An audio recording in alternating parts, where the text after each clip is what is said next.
Hi everyone, so now we are going to do the third challenge of the Android application exploitation series of Karachi, second round, and let's just get started.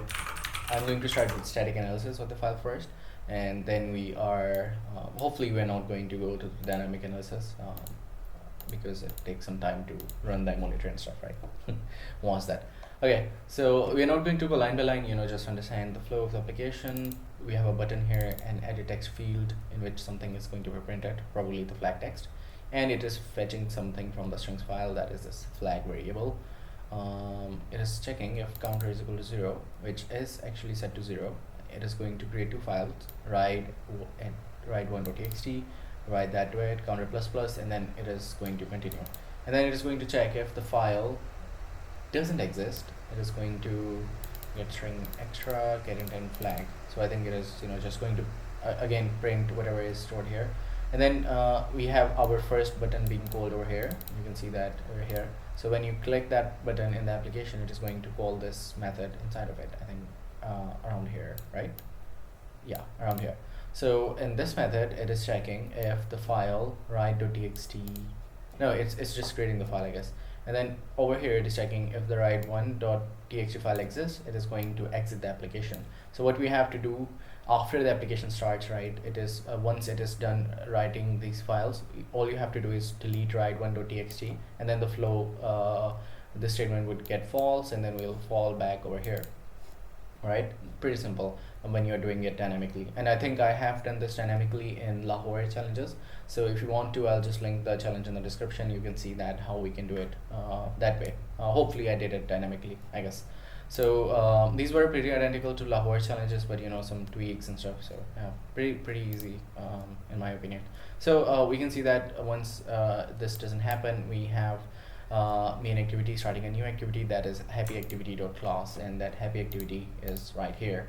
And then in it we are it is going to create a new file, write1.txt again, and it is going to check if it doesn't exist. It is going to print this write to file. It is going to write to file this, right? So string data, file name, yeah, it is just going to write that to the file, and it is calling that method from the main activity. So again, when the first button gets executed, it is going to check if file1.exists, right? So what you have to do right now is just delete this file. If you don't, it is going to close the application. After this condition gets false, it is going to fall back over here. It is setting the clear flag variable to something from the build config, and that is empty. It is just creating an empty string, and then clear flag is being set to whatever this method is returning, and that method is down over here. So you can see that we have two methods with the same name. What is basically happening here is that with Java overloading, you can actually create two methods with the same name, not like in other languages like Python, for example.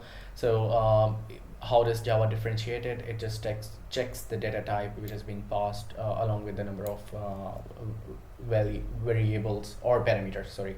So yeah, that is how it knows which method is being called. So we know that when we go to the declaration, right, we can see that this method is being called. So this is what concerns us. And if there is some issue, it's going to print stack, and then intent happy activity application get class, and then put extra flag clear flag. It is going to write check set this value to this string, I guess, right? And then it's going to start the intent, whatever. So what basically concerns us is this method. So if we take a look over here, it doesn't take any parameters or arguments. So what is it going to decrypt? So when you take a look on the first line, you can see that it is referencing something from the string file, that is this flag1 string, right? So we can take a look at that and see what it is. So put here strings.xml, and where's the flag? Here it is. So this is a string. It is base64 encoded, and probably after that it was DES encrypted. Okay, that's cool. So what we have to do right now is decrypt it. So you can see that we do have the IV, I guess here, what is it? Is it the key byte, right? And then it is also doing some mutations on it. So if you want to use CyberChef on this, it is going to be difficult, not impossible, but difficult, right? So rather than wasting time there, we are just going to create a Java file, copy the source in there, and just directly execute it. So we don't have to do moderate alterations and stuff, right? So I'm just going to create a new file, OverRide khi.java. I'm going to paste the whole source in it, and then we're going to remove whatever we don't need. So we have to remove these libraries because these are being referenced from the Android SDK, which is not available in vanilla Java. You can actually import that if you want to. It's kind of difficult to get to, but you can do it. No, it's not impossible again. So I am going to let it be contain the same name. Just add that in here. We need to remove all these Android checks from here and just keep this method, right? I'm going to remove this one as well. So I'm going to set the value over here. So you can see that it was calling base64 library from Android's SDK. So we don't have that. We can implement Java's util base64 library here to base64 decode it, right? So it's like really simple. What we're going to do here is base64 get decoder decode, and then here we are going to add that base64 encoded and AES encrypted string.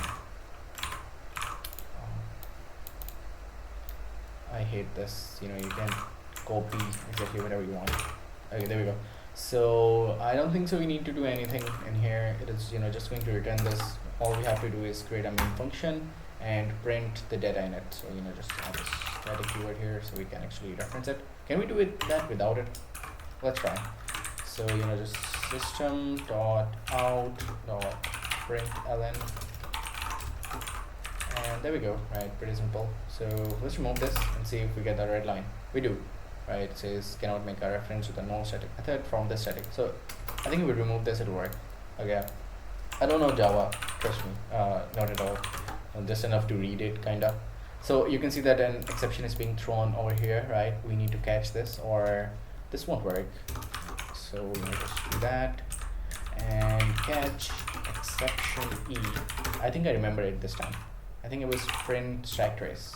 Awesome, I do remember it. I mean, I always forget it, and like you do not have to remember this. Just come in here, check, wherever here it is doing that, right? Just copy this try catch block.